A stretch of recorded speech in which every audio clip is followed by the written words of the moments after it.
In the last lecture, we have seen some of the important physical and chemical properties of second and third row transition metal ion.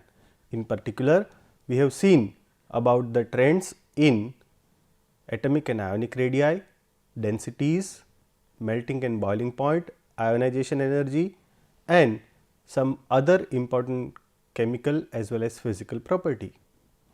In this lecture, I am planning to give you one or two more important properties of second and third row transition metal ion. In particular, we will see about the catalytical properties of this transition metal ion, little about their color, and in the end of the lecture, I am going to give you the major differences between the first row transition element with the third and second row transition element. First, let us understand the importance of these metal ion into the catalysis industry.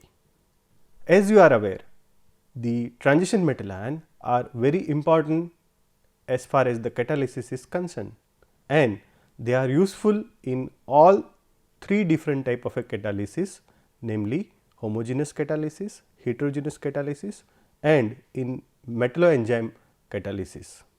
Likewise, for the first row transition metal ion, many of the second and third row transition metal ion are finding useful applications in many catalytical processes. In particular, palladium and platinum are very important metal ion as far as the catalysis is concerned. Palladium in form of palladium chloride PdCl2 is very useful catalyst for Wecker process, which converts the C2H4 to CH3CHO. In addition to this process, palladium is very useful catalyst and find applications in many organic and organometallic processes. Another important metal of second and third row transition series is platinum, which has number of applications in the field of catalysis. To start with, the platinum is used in Adams catalyst, used for the reduction purposes, and it is also a catalyst used in famous process for the manufacturing of nitric acid, and it is also used in the contact process for the manufacturing of sulfuric acid. These are the some of the old processes, but in recently one of the important application of platinum and rhodium alloy has been developed, in particularly for the abatement of the pollution caused by the vehicular exhaust. It is an example of an heterogeneous catalysis in which the platinum and rhodium alloy is supported on a ceramic matrix to convert the exhaust of the vehicle into a harmless product such as water, carbon dioxide and nitrogen. When you see the silencer of your vehicle, whether it is a two-wheeler or a four-wheeler, you will see that there is a small catalyst, namely three-way catalyst is fitted into it, which do this function very rapidly, and at the same time it converts the exhaust gases produced after the burning the fossil fuel into the harmless gases like carbon dioxide, water and nitrogen. In this catalyst, the heart of the catalyst is the metal ion, namely platinum and rhodium, and alloy made up of these two metal ion supported onto the ceramic. So, this is the biggest application of the third row transition metal ion in the field of heterogeneous catalysis. In addition to the heterogeneous catalysis, these metal ion, particularly rhodium, find applications in the homogeneous catalysis. The famous example is provided by the Monsanto process, in which the complex of rhodium having this composition is used in the reaction in which CO is added to CH3OH to form ethanoic acid, that is CH3COOH. So, the second and third row transition element are finding many applications.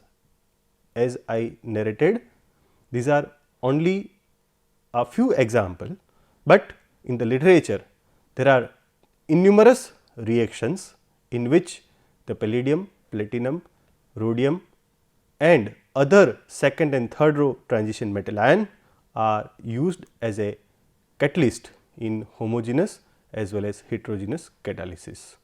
The important feature of the heavier transition metals is the color of this metal ion. As you are aware, the color in the first row transition series is due to DD transition. Similar type of a mechanism is also operating in the second and third row transition metal ion as well. The color of the second and third row transition metal ion is due to DD transition, and sometimes in the lanthanum or some of the lanthanides the color is due to FF transition. In DD transition, electron is promoted from lower energy d orbital to higher energy d orbital. Similarly, in FF transition, the electron is jumping from one f orbital having lower energy to the another f orbital of higher energy. This type of a transition give rise to the color, and if absorption occur in the visible region, it gives a beautiful color to this metal ion. Many of the second and third row transition metal ion are colored in nature. Other than the color, one of the important phenomenon of the transition metal ion is in the formation of alloy. Alloy formation is also occurred in the second and third row metal ion.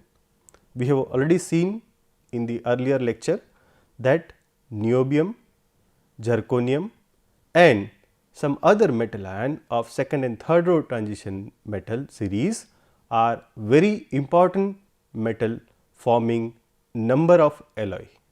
Some of the alloy find applications in the field of superconductivity as well. Some of the alloy are so hard than the native metal that they find special applications in particular. So, after considering the physical and chemical properties of the second and third row transition metal ion, let us now see what are the features possessed by the heavier transition element of second and third series compared to those of first series. The one striking feature is the formation of heteropolyacids by this metal ion. This is a special feature particularly of molybdenum and tungsten. They form number of polymolybdic and polytungstic acids and their salt. Niobium in 5 plus oxidation state and tantalum in plus 5 oxidation state also shows comparable behavior, but to a very limited extent. The polyacids of molybdenum and tungsten are of two types. One, isopolyacids and the related anions, which contains only molybdenum and tungsten with oxygen and hydrogen, and second, heteropolyacids and anion which contain one or two atoms of another element along with those in isopolyacids. These heteropoly and isopolyacids find various applications in the field of catalysis as well. Now, let us summarize the differences of second and third row transition element with those of first row transition element.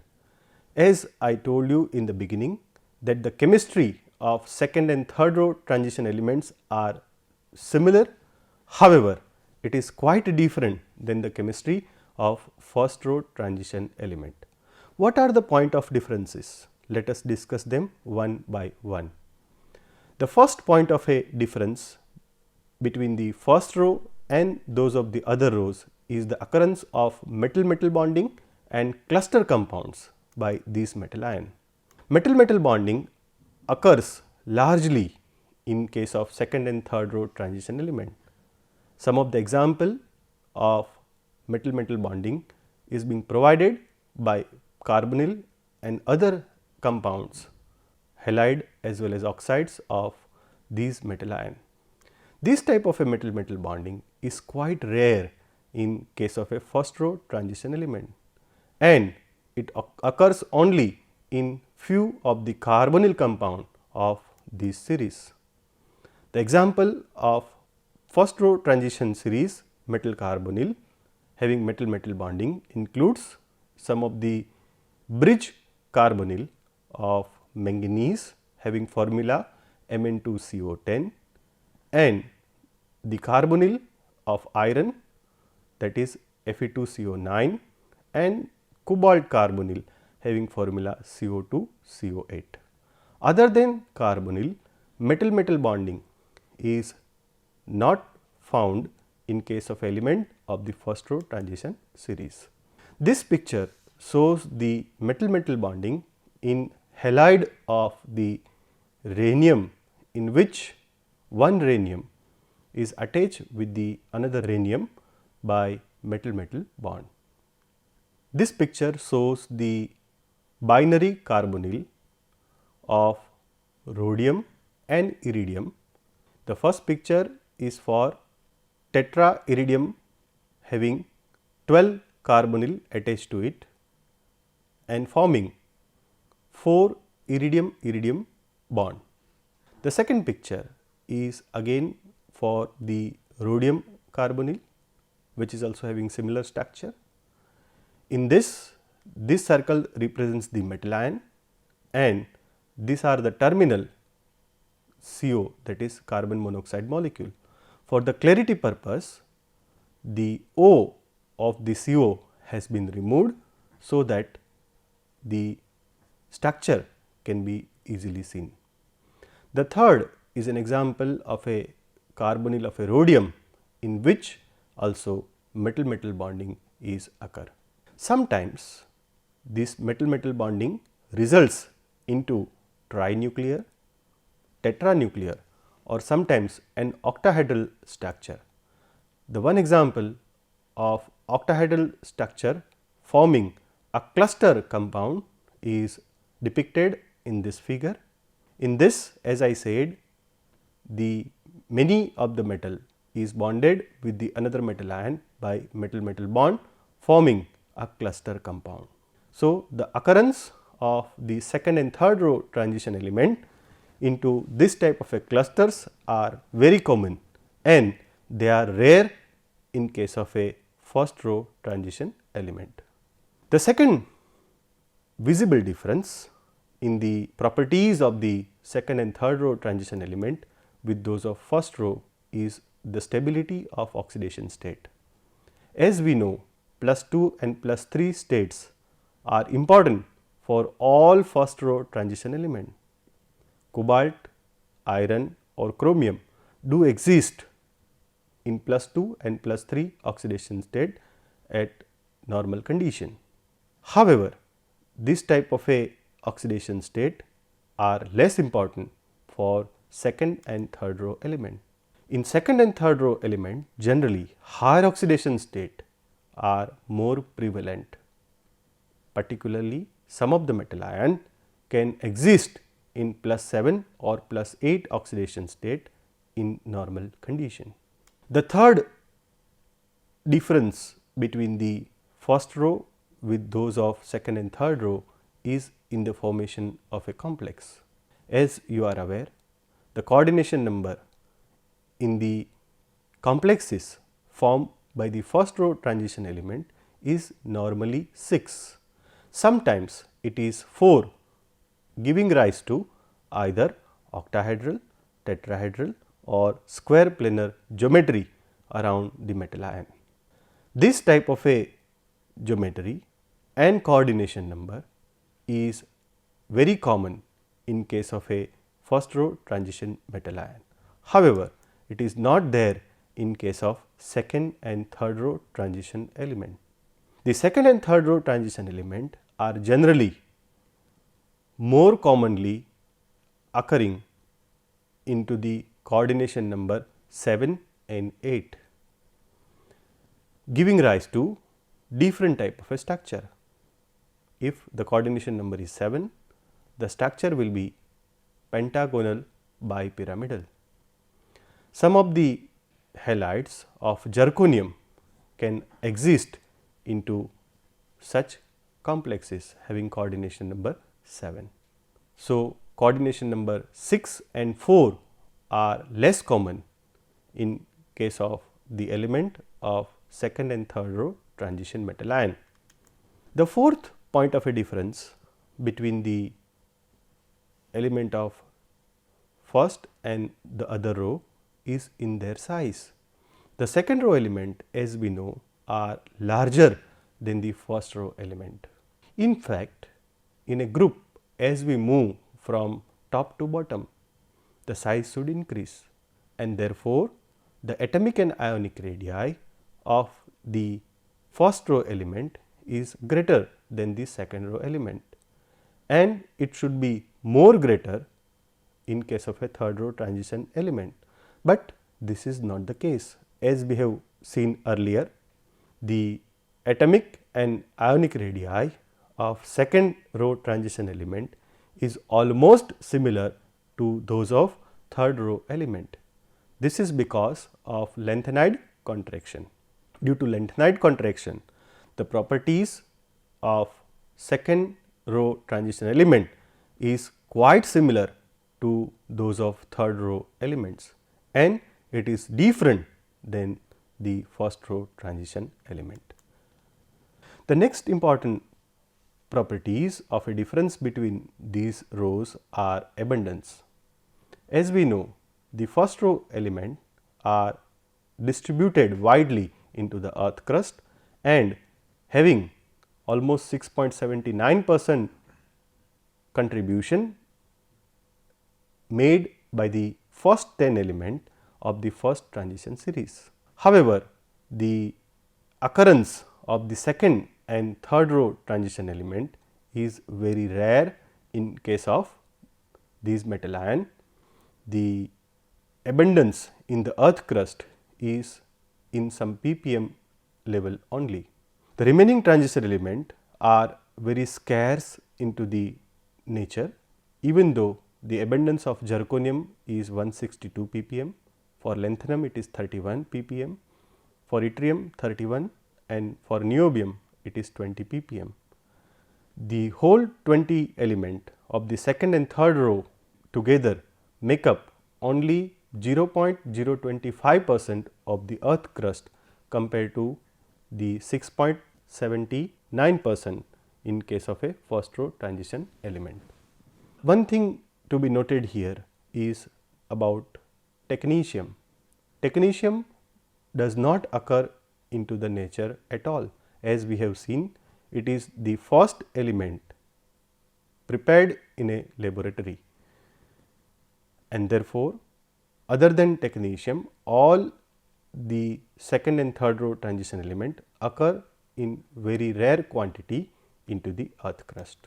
The next important properties of difference between these two is in the magnetic property. As you are aware, the first row transition element are generally both high spin as well as low spin type.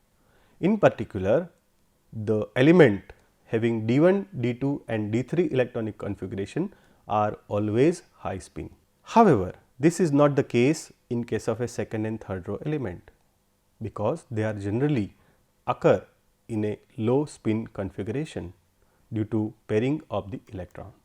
So, if we calculate the magnetic moment of the first row transition element, then as we have seen, the spin only formula, that is mu SO is equal to under root n plus 2 reasonably agree to the observed magnetic moment of the first row transition element, because the orbital contribution to the magnetic moment in case of elements of the first row transition series is very low.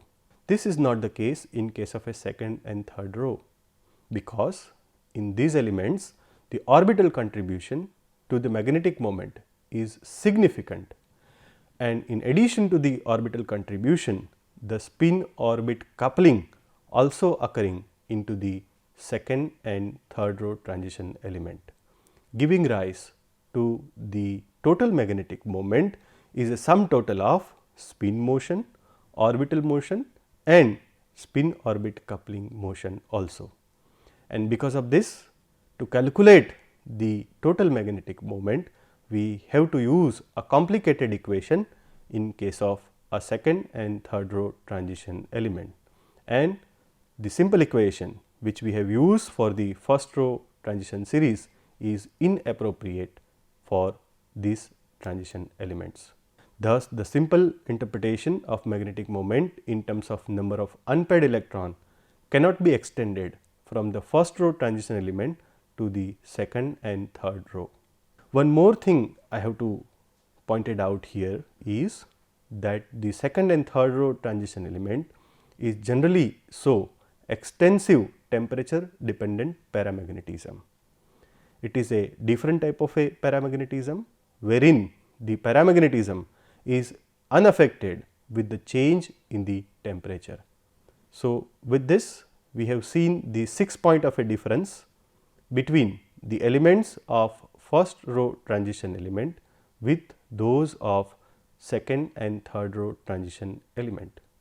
In summary, in this lecture we have seen the important characteristic properties of the second and third row transition element.